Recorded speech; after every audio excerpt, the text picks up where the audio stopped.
On November 14th, Member of Parliament Marc Miller paid a visit to the Iakwahwatsiratatie Language Nest to announce the federal government's commitment of over $275,000 of funding over the next 2 years for the program.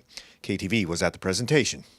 This is a great day for me to be here and help announce this recurring funding of $277,000 for what is here a language nest to promote and encourage the use of KahnawakeTV, which is the traditional language of the Mohawk people. We've received the funding over the past 4 years, but this is the first year that it's a 2-year funding cycle.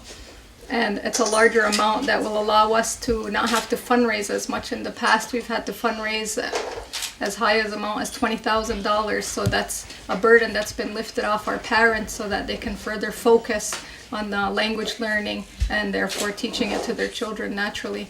Well, it funds the operation costs of the program. So we have our coordinator, main facilitator, and we also have a co-facilitator because we have so many needs within this program.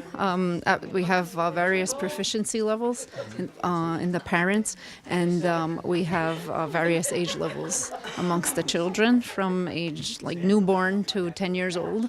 And so there's a lot of different needs that we need to accommodate. So that requires more human resources. And we're also working on creating more resources for people at home, like books and video lessons and children's shows and stuff like that. This is ALI funding, which typically has been very rigid in the way it allocates money. With the previous government, there was just a crying lack of funds. We increased that funding to about $90 million over 3 years.